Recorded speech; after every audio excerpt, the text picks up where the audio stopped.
Thandwa zami uma sibuka kuleli ivangeli lika Johanisi yokuqala engifisa ukuhlala kuyona lethi izwi likaNkulunkulu uJesu uthe sentabeni ekhuleka kanjalo wafika uJudasi ngoba wayazi indawo la uJesu ayivame ukuhlangana khona nabafundi bakhe. Lona phuzu lokuqala engifuna ukulisho leli ukuthi uJudas wayazi indawo la uJesu ehlala khona, la uJesu esizakala khona, la uJesu ebalekela khona. Mhlawumbe into yokuqala engifisa ukuyibalula ukuba singazwana nabantu, singabathanda abantu, singabahlonipha abantu, kodwa iqaphele indawo obakhombisa yona ngempilo yakho. Ngoba isidalwa esiwumuntu sihlale kuvuke ubulwane. Lento uyibona emndenini. Uma umndeni sewushayana, umndeni uyawazi amaliba, umndeni uyazi lana sifihla usibanibani, lana satshala usibanibani, umndeni uyazazi neinsila, umndeni uyayazi nemkhuba yala ekhaya. Mhlawumbe yokuqala ekumele sibheke abantu esibasondeza empilweni zethu, ngoba labantu esibasondezayo ngelinye ilanga labo bantu bangaphenduka babe ushevu. Kunendatshana engike ngafunda ngayo. Owesifazane unenkinga ngenyoka yakhe. Le nyoka yakhe lo wesifazane uyanothisa ukuba ayisakudla ukudla. Ebese lo wesifazane bekhathazeka ngenyoka, angazi noma le nyoka igwinye ibhola ingakhona ingasadli. Alokhu eyizama kodwa yinto into eyenzakalayo. Athi mesuka owesifazane aye kudokotela athi nginenkinga ngenyoka yami. Athi umamlambo wami akasadli. Ebese ethi udokotela awumlethe umamlambo ngithi ukumbona inkinga abhekene nayo. Nangembala udokotela ambuka umamlambo, ebese meyibuka le nyoka, ebese ecilonga athi inyoka yakhe ayinankinga. Athi pho lo munye indaba ingadli. Bese ethi udokotela le nyoka mulala isuki kephi? Athi umama le nyoka mangilala ilala eceleni kwami. Ebese buza udokotela athi le nyoka elala eceleni kwakho isuke ilulileni noma isuke ifinqile? Athi umama inyoka isuke ilulile. Ebese ethi udokotela inyoka ayinankinga, kodwa le nyoka milokhu ilula ifuna ukuqala ukuthi usungakanani. Le nyoka njoba ingadli ngoba ngelinye ilanga ifuna ukugwinya ebesiyakudla. Sibo bonke abantu abasondele empilweni yakho abakuthandayo. Akusibo bonke abantu ozalwa nabo abakufisela okuhle. Akusibo bonke abantu ohlangana nabo athi uyakuthanda. Abanye abathandi wena, bathanda izinto obenzela zona. Abanye abathandi wena, bathanda lokhu othi uma usukwenzile ebese bezizwa bengcono. Khona abantu esihlangana nabo empilweni wena uyitshela ukuthi niyathandana naye, kanti lo muntu umsebenzi wakhe ukuzopholisa amanxeba akho. Khona abantu esihlangana nabo emsebenzini uthi wazwangikhonza usibanibani, wazwangikhonza uma kasibanibani. Anokhumbula laba abakama ngesandla bafika bengawazi umsebenzi, kuthi thina sikama ngeAfrocom ebese sibafundisa kungapheli inyanga engaki sewuyeswa sekuyibona bakuphethe. bafike bawuthola umsebenzi bawufunda kuwena elokhu encikisa kuwena ekuphathela zonke lezi zinto zakhona uthi uyangithanda usibanibani akakuthandi ufuna ukukusebenzisa maqedane ebesethatha ongokwakhe kuwena. Awumbuki umuntu oseceleni kwakho, awumbuki umuntu osempilweni yakho ebese uyabuza ukuthi ngazi uzokwenzani empilweni yami. Konje oqala ngimbona uNkulunkulu esibizela kuyona, konje esibili uNkulunkulu asibizela kuyona. Ngibuka indlela uPetrus ahamba ngayo, lithi izwi likaNkulunkulu sebembambile uJesu, umfundi ayemthanda uJesu walandela, kanjalo noPetrus walandela. Lithi izwi likaNkulunkulu lowo mfundi wayaziwa umpriste omkhulu, wangena kodwa uPetrus wahlala ngaphandle. Kunabantu esihamba nabo bayongena kuqala wena uyohlala ngaphandle, ngoba la kiwa khona awumenywanga wena kodwa uyena omenyiwe, ngoba la kiwa khona alaziwi igama lakho kodwa elakhe laziwayo. Khona abanye abantu esithi sihamba nabo endleleni kanti bona bathi siyabaphelezela, kuthi empumelelweni yabo ebese beyasikhohlwa. Kodwa ngiyayithanda le nkonzo eyenziwa yilo mfundi omncane. Lithi izwi likaNkulunkulu uPetrus esavalelwe ngaphandle wagijima wathi mngeniseni ngiyamazi. Ngiyayisaba kodwa leyo nkonzo ayenzayo methi mngeniseni ngoba ngiyamazi, ngoba ngiyayibuza ngiyayiphendula ukuba uPetrus akangenanga hleze babengeke bambuza imibuzo. Abanye bethu sixakekile namhlanje, abanye bethu sifuna ukuqaqelwa amafindo namhlanje, abanye bethu sixakekile emsebenzini namhlanje. Bese ngiyabuza ngilikhehla la kwaNgcobo ngithi uthole kanjani lo msebenzi osokuyiwona okuxakayo manje? Ngithi lo msebenzi wawuthola kahleni, noma abanye bethu balala ngemqolo, noma abanye bethu bagwaza, noma abanye bethu benza imshopho namhlanje baxakekile, kodwa kube wafunda ukulinda. Sithi isizulu esihle ubude kakade aphakwa. Ezinye zezinto ezisifake enkingeni ukube safunda ukulinda, ezinye zezinto ezisiqalayo namhlanje ukube ngathi Nkosi unganginikezi, uma wazi uzongisusa wena. Thanda inkonzo eyenzakalayo uma ibhala uJohannes lendaba, mabili amacala engwabona enzeka. Khona icala la uJesu ehlangene khona nabaphathi bamandla, bayambuza imibuzo beyiphendula ngokweqiniso. Kodwa futhi ngiyalibona icala, ngiyayibona inkantolo noPetrus asehleli kuyona. Kodwa ngoku uJesu ebuzwa woPilato, ebuzwa abantu abaphethe, bese ngibuka uPetrus ebuzwa intombazanyana, ebuzwa isigqila.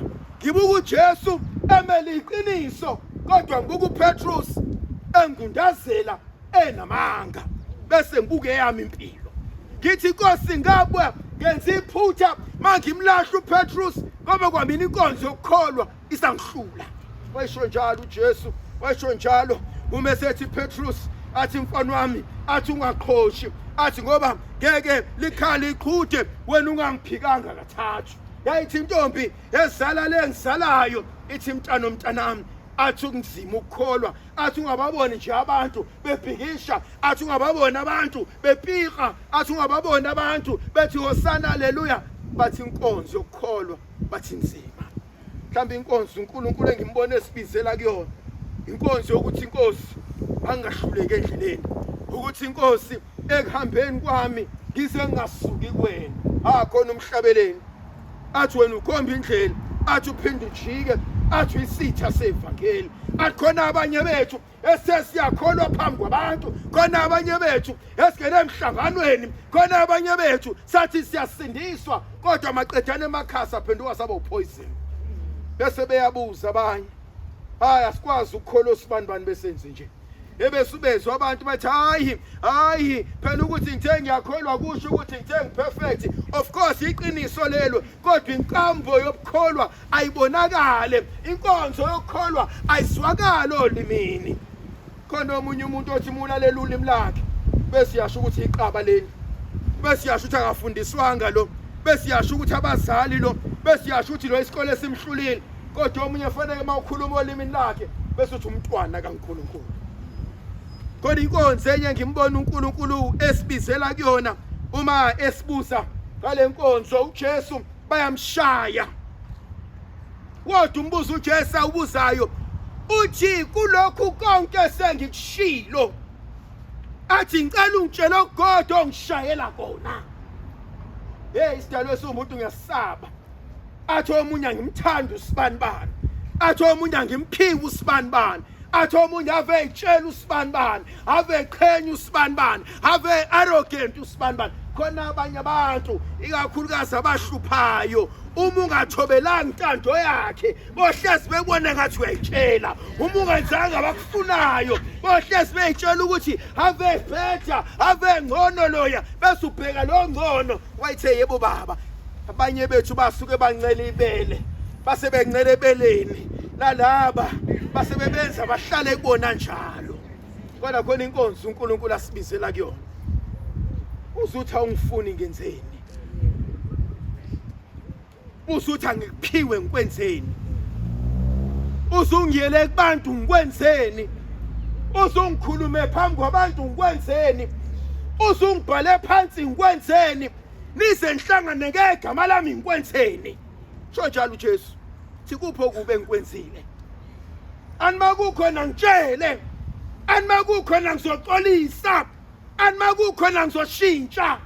Angikwazi ukushintsha into engayazi, angikwazi uxolisa ngingazi. Kodwa khona omala wakwadelelwa makoti emzini wakho, wakwadelelwa ingane emzini wakho, uziye enganeni yakho uthi ngiyaxolisa mntanami, uthi ngiyaxolisa mntanami, uthi ngiyaxolisa makoti wakwami, uthi ngiyaxolisa mkhwenyana wakwami, athi ngifuna ukuthula. Khona inkonzo la uthi khona hayi bantu bami kulungile noma ngathiwa nenzeni ngiyaxolisa. Ngiyamsaba mina umuntu omdala mase exolisa ngenyembezi, ngoba kusuke ngingasakhali yena, so sekwehla izulu ngiyawasaba amakhehla uma sezophakama ngenyembezi, ngoba ngelinye ilanga lezo nyembezi ayiweli phansi wena entendeni esandla sikaThixo. Abanye bethu khona ukuhamba kwethu nokukhuluma kwethu nokuxhosha kwethu nokudelela kwethu bakhala abanye abantu. Mina ngesaba isidalwe somuntu, ngoba usazi sikhulekaphi, ngoba usazi situsaphi, ngoba basekonakela izinto awazi amakhehla aphakamayo. Abanye bethu khona udake sixovayo, kodwa sixova ngenyembezi zabanye abantu.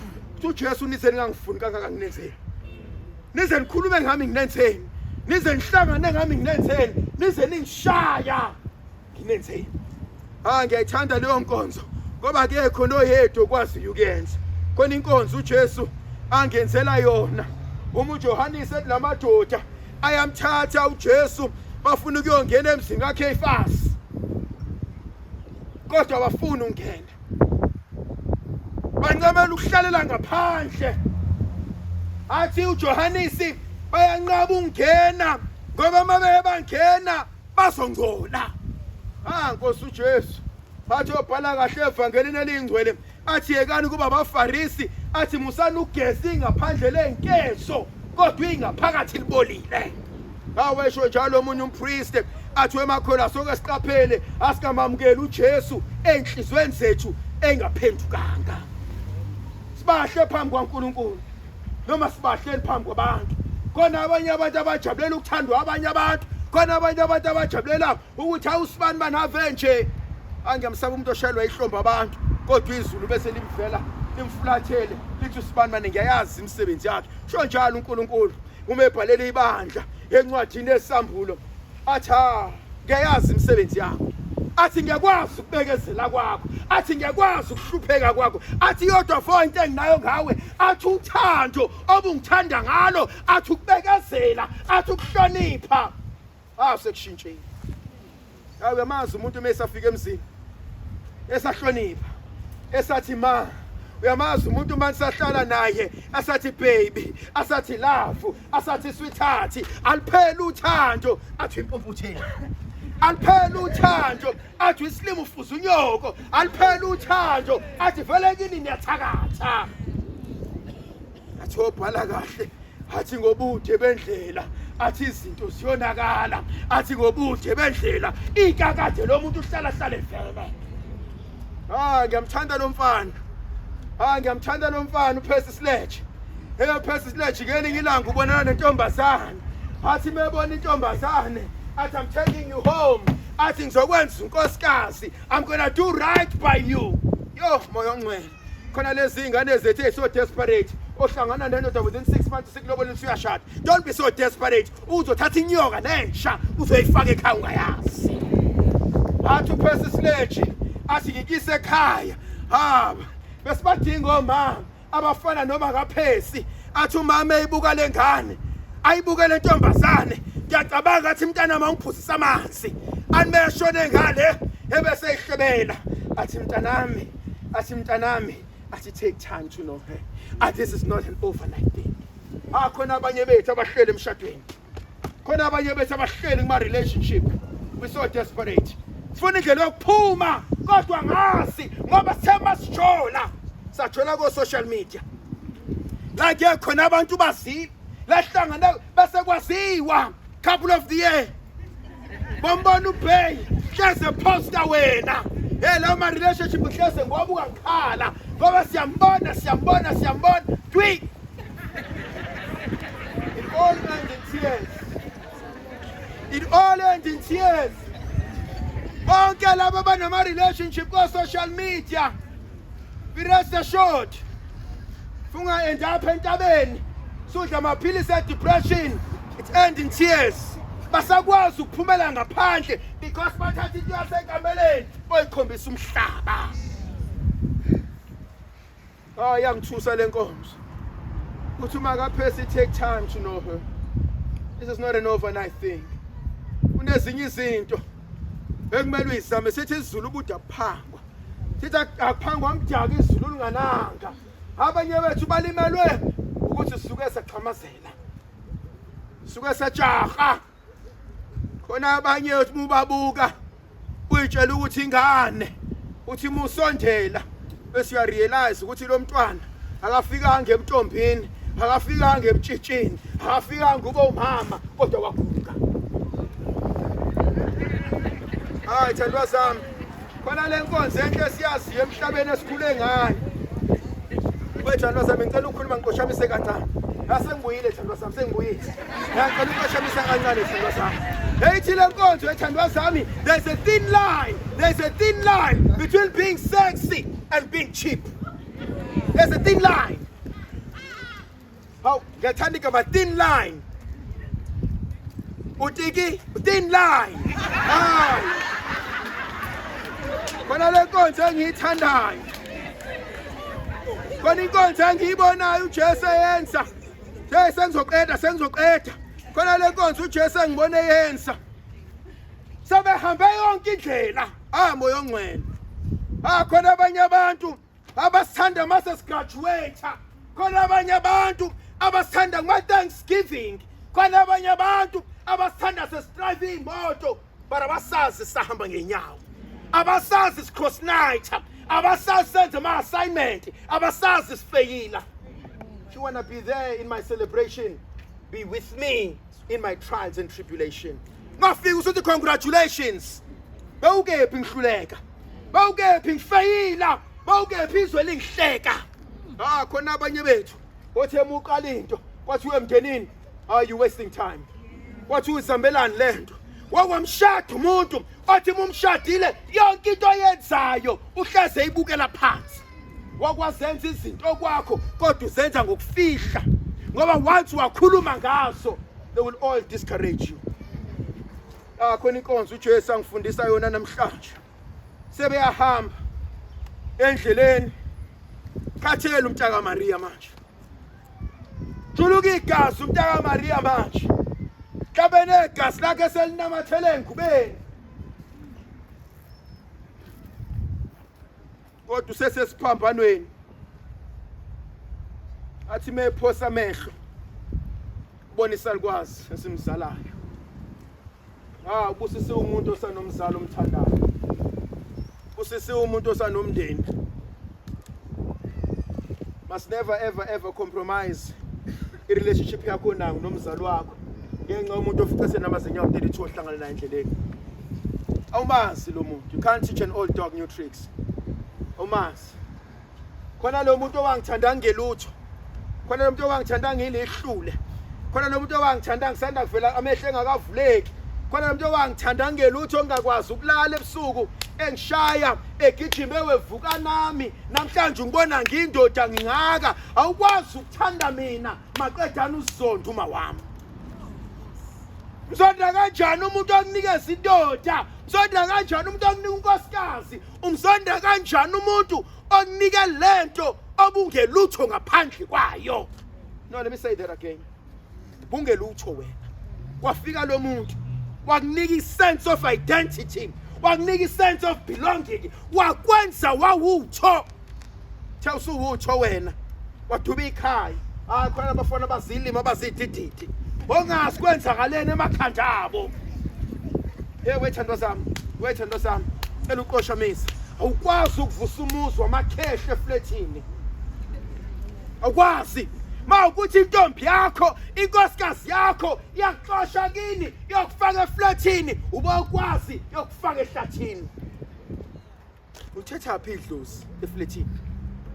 Banye beni bahlele emafletini babulala amakhaya. Nophumelaphi? Nophumelaphi? Exakekeni kwenkonke nosizwaphi? Banye bethu abathakathwanga sayithakatha thina. Safuna impilo fast. Ngiyamsaba umuntu ofuna ukuphila impilo nomgengana. Angangisho ukuthi insizwa ayingasuswe ebeleni, inkonyane iyasuswa embeleni vele. Ngisho suka. Kodwa phuma uyobeka inxiwa.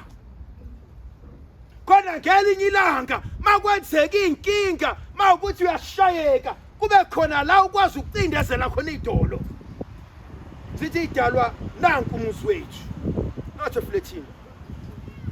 Yongcwatsho laphi?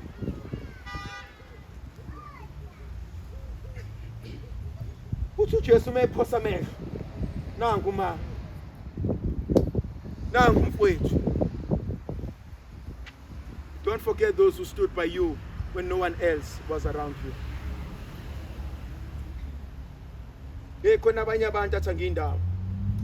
Athi we had nothing but we had each other. Hayi ngoba Spanban, why umthanda uSpanban? Why uhleli noSpanban? Athi ningamzonda. Sho njalo ngelinye ilanga uNelson Mandela umemenywe eAmerica eyofuna imali. Athi amaMelekana, kungani wena uthanda iPalestine? Kungani wena uthanda oGaddafi? Kungani wena uthanda iIran? Khona abanye abantu because you guys are enemies, you expect me nami ngizonde lo msondayo. Athi Nelson Mandela no. Athi my relationship nabo ayincikile relationship yami nawe, eyami nabo ifaithfulness yabo nokuthembeka kwabo. Kungenza umuntu ningamzonda umngomezulu, anginendaba mzondeni, kodwa mina ngikwazi ukumzonda ngoba ngiyamazi ehamba nami abantu bengekho empilweni yami.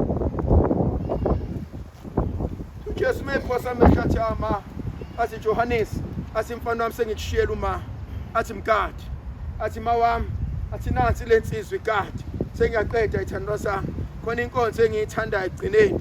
Hayi man, uJohannes wenza into eyihlaya. Jesu ngcwatshoba Joseph wase Arimathea. Khona abanye abantu abakusupporta from the back. Yabona mtshali musofana kuze baba Madela. Khona lamakholo athi menza izinto afuna kwazi umhlaba wonke.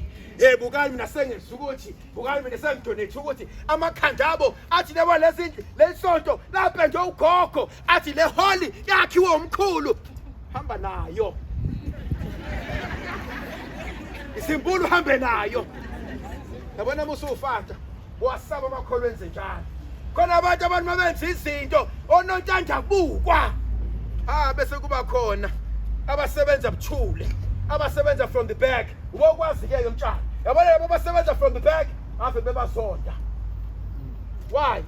Because ngabonga vina abakhuluma kakhulu abenzi lutho. Ngiyamthanda uJoseph Osarimathi bana Nicodemus bathi sebekhuluma bonke benza konke ebese bethi angikwazi ukudedela inkosi yami ilale ehlazweni. Bubadinga abantu abanjalo empilweni yakho abangeke bahambe batshela umhlaba wonke ukuthi nimbone usibani bani uphila ngami, nimbone usibani bani uhleka ngami, nimbone usibani bani usizwe yimina, nimbone usibani bani ingane zakhe isizwe yimina.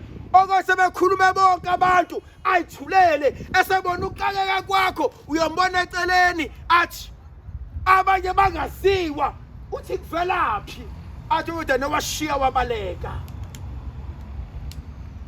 My dear brothers and sisters, the readings are quite beautiful, simple. You find in the Gospel of John what no any other Gospel writer has given us. When they approach him in the valley of Kidron, it is Jesus who's in charge. He asks them, what do you want? Whom do you seek? I mean, if you go to the Gospel of Matthew and in Luke, it is Jesus who goes to the Garden of Gethsemane. And when he goes to the Garden of Gethsemane, he cries like a baby. He says, let this cup pass. But if you go to the Gospel of John, he says, he sees death. And he says, what do you want? And sometimes we need that courage. Face it. Head on. Take the bull by its horns. Know your own weaknesses. Know your own point of growth. And ask yourself, what do I need to do so that I become better than today? What can I change? How do I become better? And they all say, Jesus of Nazareth. He says, I'm he. I like how he uses the word, ergo eimi. I'm he. Nginguye. That's me. He's not afraid of defining himself. He never loses himself in the midst of difficulties. He never loses himself in order to please people. He never bounces because people disagree. He says the truth remains truth, whether in South Africa or in Taipei, whether you like it or not, the truth remains truthful. He says, I'm he. And I find this absolutely powerful, that they go down on their knees. They worship without him asking them to go down on their knees. But there's also a second element that John brings up in this gospel. They all come up and they bring out lantern and lamps. They bring light. Meanwhile, we know that they themselves carry darkness. And so people will deceive you. What you see is not always what you get. Some people will love you so long as you do what they ask you to do. The moment you stand on your own 2 feet and think differently from them, they hate you. And so those people never liked you, but they liked using you. And Jesus says, no, the truth remains truthful. Justice remains justice. Whether it is favorable or not favorable, so long as it remains fair to the truth. Then there's something else that Jesus does, which I find absolutely powerful and beautiful in this gospel account. It is Judas who comes and betrays Jesus. In the Gospel of Matthew, Judas comes and he kisses Jesus. And Jesus asks, are you betraying the Son of Man with a kiss? And how many of us have been betrayed in the name of love? How many of us have done things that we knew deep down, this is not me, this is not of God? And they take Jesus. I'm fascinated by Pilate. Pilate in this account speaks more than in any other gospel account. But you can see the dilemma in Pilate. He knows the truth. And he says, but what has he done? What wrong has the man done? Some of us are good at this. Can I be a little bit sexist? Please allow me to be sexist. Just for a change. Often at times, you will find women gathering and gossiping. But nowadays it's changed. There are some men who gossip more than women. They sit like schoolgirls and they gossip and they slaughter someone's character. And you wonder, what kind of men are you in your families? But then you go to their families, you realize that their families are broken down. The one who gossips deep down is a broken person. They have nothing exciting in their lives. You know, I'm always worried when I see a man watching a soapy. I mean, when men go to work, when you sit and watch a soapy, you're like a man who goes and watches cartoons. You have no vision in your life. There's nothing exciting that is happening. And so you always walk around and you sleep like a dog. What is it that we can talk about? What is it that we can gather and discuss? While you're wasting your life. Something else that I also find absolutely interesting with Pilate. It says, this man is free, but what do you want me to do? My dear brothers and sisters, as often as we hear, you can take the horse into the river, but you can't force it to drink.